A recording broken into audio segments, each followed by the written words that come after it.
आपकी अपनी favourite story आने वाली स्टोरी बहुत ही ज़्यादा दिलचस्प होगी, जहाँ पर आप ये देख पाएंगे कि रोहित ने रूही को बहुत ज़्यादा सुनाया है और रूही ने एक थप्पड़ रोहित को लगा दिया है। आने वाली स्टोरी में आप ये देख पाएंगे कि रूही बहुत ही ज़्यादा रोहित को समझाने की कोशिश करती है और बोलती है कि ये सच है कि मैं तुम्हारे साथ अपनी ज़िंदगी की नई शुरुआत करना चाहती थी।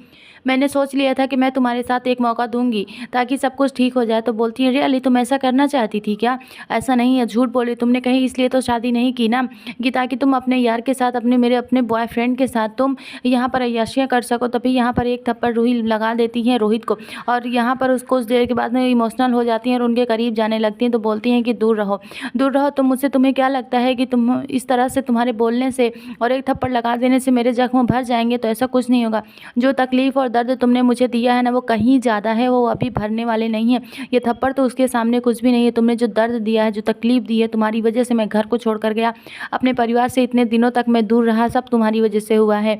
यहाँ पर अबीरा अरमान को बहुत ज़्यादा समझाने की कोशिश करती हैं और कहती हैं कि कुछ टाइम के बाद तुम भाइयों के बीच में सब कुछ ठीक हो जाएगा। मैं जानती हूँ कि सब कुछ एक दिन ठीक हो ही जाना है। और वहीं दूसरी तरफ आप देखेंगे कि दादी सा अरमान को काफ़ी ज़्यादा परेशान कर देती हैं, क्योंकि अरमान पहुंचते हैं किचन में और कहते हैं, चाची सा मुझे एक कप चाय दे दीजिए। तो बोलती हैं कि एक कप चाय? तभी यहाँ पर सुनती हैं दादी सा कि अरमान चाय मांग रहे हैं। तभी यहाँ पर पहुँच जाती हैं दादी सा और कहती हैं कि 9 बजे से पहले सारा मिठाइयाँ बन जानी चाहिए, रोहित की फेवरेट मिठाई बननी चाहिए, क्योंकि उस मिठाई में तो पूजा भी होना है ना। तो यहाँ पर अरमान कह देते हैं, ठीक है मैं चाय बाहर पी लूँगा।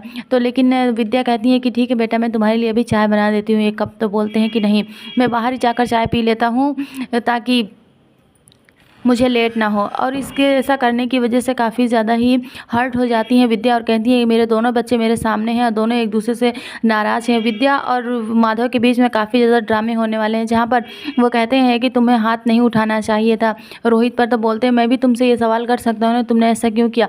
तुम्हें अरमान को बहुत ज़्यादा समझाना तो चाहिए ना। तो बोलते हैं, मैं अरमान को कैसे समझाती?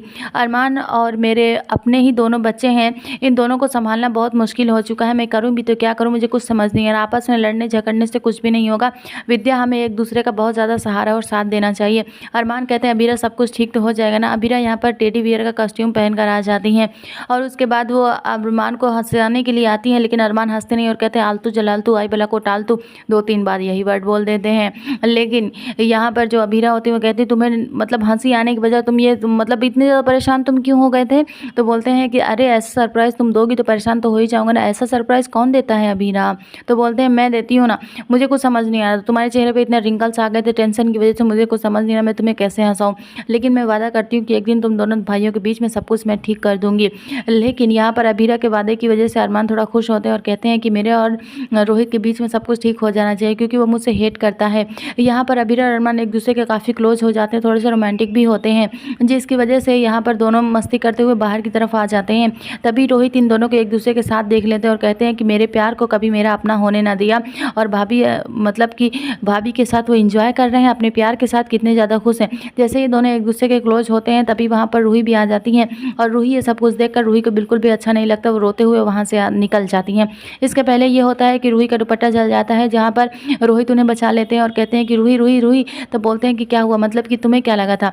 थोड़ी देर के बाद रूही काफ़ी ज़्यादा इमोशनल हो जाती हैं और रोहित के करीब जाने लगती हैं। तो बोलते हैं कि तुम्हारे ये क्रोकोडाइल के आंसू मेरे कोई भी असर नहीं डालने वाले हैं, क्योंकि मैं अच्छे से जानता हूँ कि तुम मुझसे प्यार कभी नहीं करती और कभी कर भी नहीं सकती, और मैं तुम्हारे करीब आ जाऊँ ऐसा मैं कभी होने नहीं दूंगा।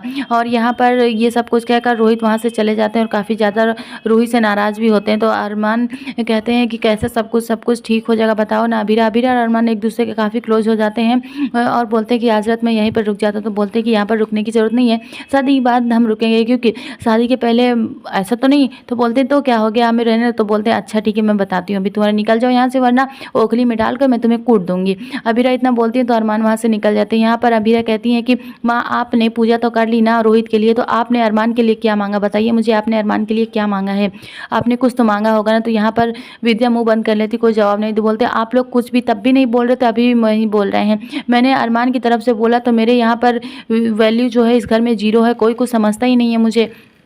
लेकिन आपको तो बोलना चाहिए ना। तो बोलते हैं बेटा, तो बोलते हैं आप ना मुझसे पापा और भी दूर रहिए क्योंकि मैं आपसे और भी ज़्यादा नाराज़ हूँ। तो बोलते हैं कि ऐसा कुछ नहीं है, समय के साथ सब कुछ ठीक हो जाएगा, दोनों बच्चे अपने ही हैं ना। तो एक को अंधेरा होगा तो दूसरी तरफ अंधेरा हो जाएगा, एक चाँद है एक सूरज है, एक पे अंधेरा तो होगा ना। तो आप क्या कहना चाहेंगे इस बारे में?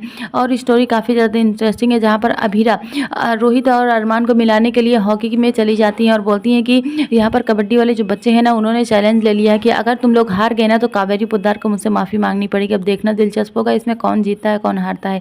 Thanks for watching, like and subscribe.